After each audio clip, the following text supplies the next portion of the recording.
عليكم السلام أحبتي، أهلا وسهلا بكم في برنامجكم لحظات قرآنية. وهذه الحلقة رقم 886 وعنوانها الأمر بالمعروف أمر تشريعي لا إكراه فيه ولا تسلط.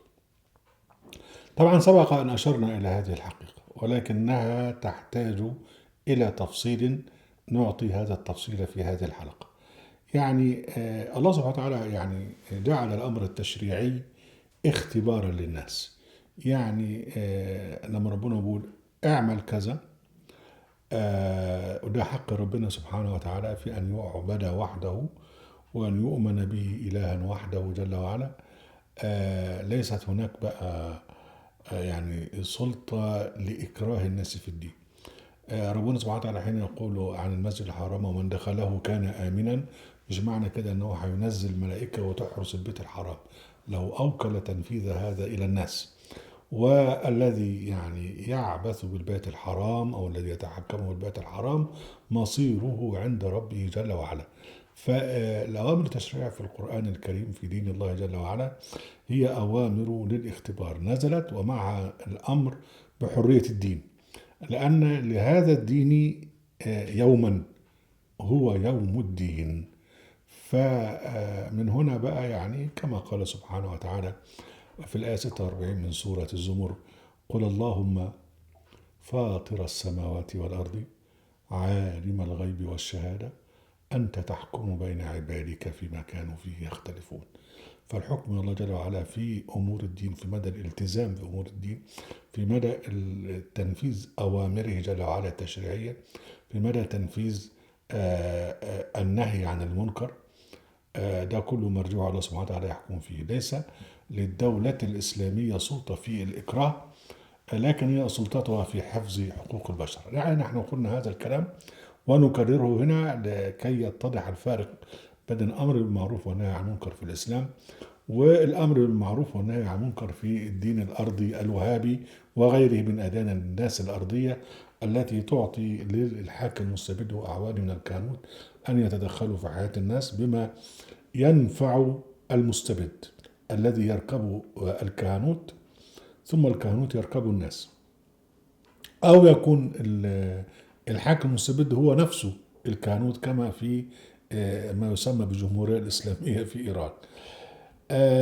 الله سبحانه وتعالى كما قلنا هو جعل الأمر بالمعروف والنهي عن المنكر مشاعا بين الناس، ليس لفرد أو لطائفة أن تتحكم فيه، ولكنه تواصي بالحق وتواصي بالصبر. كلنا نتواصى، كلنا ينصح بعضنا، كلنا نتناصح بالأمر بالمعروف والنهي عن المنكر. لكن بقى الذي حدث أنه حدث تحريف في هذا. أول تحريف في موضوع الأمر. احنا قلنا أمر تشريعي قائم على أساس أن تفعل وألا تفعل، فهم جعلوا بقى من أمر من الأمير، أمر تسلطي. يبقى بقى الأمر يبقى الأمير هو الذي يأمر، والأمير اللي هو مين؟ اللي هو الخليفة، سواء كان من الخلفاء الفاسقين أو كان بقى من الأمراء اللي هم بيحكموا تحته، أو بعض أمير بقى يكون أمير المؤمنين أو يكون الأمير الفلاني في الدولة الفلانية. فهنا بقى الأمير من الأمر هو بقى صاحب الأمر وصاحب النهي، إذن هو بيتقمص دور الله جل وعلا.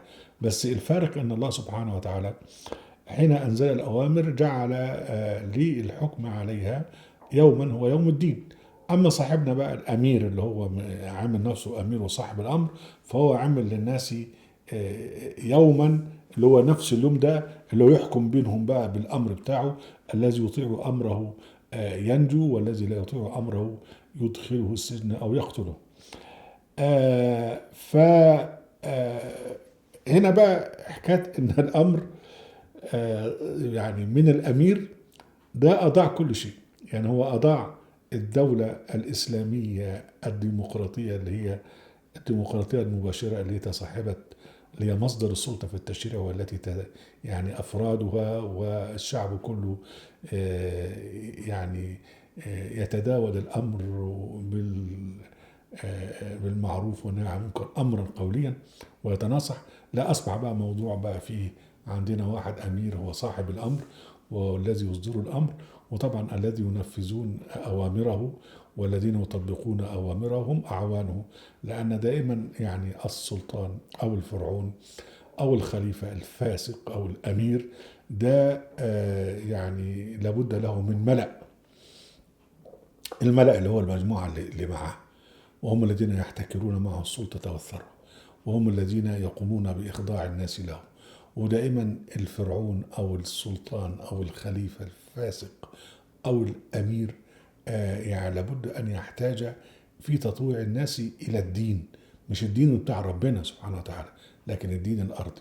وهذا الدين الأرضي يغتال دين الله جل وعلا، يعني يستبيح دين الله جل وعلا، يأخذ الآيات ويحرف معناها، يعمل أحاديث، يعمل كذا يعمل كذا، ويستخدم هذا كله في تدعيم سلطات المستبد. يبقى بقى هنا بقى حكاية يعني اغتيال معنى كلمة أمر، الأمر بالمعروف. أصبح الأمر بقى من الأمير الذي يأمر، ومن الكهنوت بتاعه الذي ينفذ أوامر الناس، والذي يتسلط على الناس ليخضعهم إلى الأمير. طبعا هذا ضد القسط، ضد إقامة القسط. وربنا سبحانه وتعالى لما أمر بالقسط، وهذا الأمر بالقسط يعني جاء في كل الرسالات الإلهية. في الآية 25 من سورة الحديد: لقد أرسلنا رسلنا بالبينات وأنزلنا معهم الكتاب والميزان ليقوم الناس بالقسط. شو ربنا أنزل الكتاب وجعله الميزان، الكتاب ده هو الميزان الذي نحتكم إليه، وقال لك ليقوم الناس بالقسط. يعني عشان الناس، مش قال لك الناس يعني طائفة معينة، الناس كلهم في هذا المجتمع، رجالا ونساء شيوخا وشبانا، ليقوموا جميعا بالقسط، ليتعاونوا في إقامة القسط. لو في بقى طائفة معينة هي التي ترفع لواء العدل، هتصل للحكم بانقلاب، وتصبح هي شبيها للحاكم المستبد الذي كان من قبل. وده بقى تاريخ العالم كله، ان مجموعة معينة تتآمر وتصل الحكم وترفع بقى رايات العدل، ترفع راية المهدي المنتظر، ترفع راية إقامة المعروف، ترفع الأمر بالمعروف والنهي عن المنكر. ما هو الدولة الوهابية الأولى كانت رافعة يعني العقد اللي كان بين محمد بن عبد الوهاب وبين محمد بن سعود سنة 1745 كان من ضمن بنود إقامة الأمر بالمعروف والنهي عن المنكر. الأمر بالمعروف والنهي عن المنكر في دينهم هو التسلط على الناس وإخضاع الناس بهذا النظام. وبعدين طبقوا هذا، ولا زالت الوهابية حتى الآن تحترف حكاية الأمر بالمعروف والنهي عن المنكر بهذه الطريقة المشوهة المخالفة للإسلام. لكن القرآن يتحدث عن أن يقوم الناس بالقسط، كل الناس يقومون بالقسط، وبعدين إذا أقاموا القسط هينفذون القسط. ومن ضمن القسط الأمر بالمعروف والنهي عن المنكر أمرا قوليا وتناصحا بين الناس. وكلمة الحكم لم تأتي في القرآن الكريم في إن واحد حاكم يحكم الناس على الإطلاق. يعني من لم يحكم بما أنزل الله، هذا هو الحكم في القضائي. فالحكم القضائي اللي هو اتنين بيختلفوا بيروحوا إلى القاضي.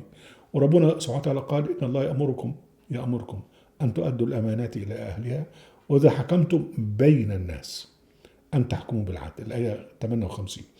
الحكم بين ده حكم قضاء من ربنا، مش قال أن تحكموا الناس.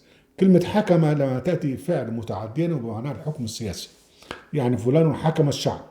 لكن يحكم بين الناس ده الحكم القضائي. وكلمة الحكم بين الناس في التعامل بين الناس جاءت كلها في موضوع الحكم القضائي وليس الحكم السياسي.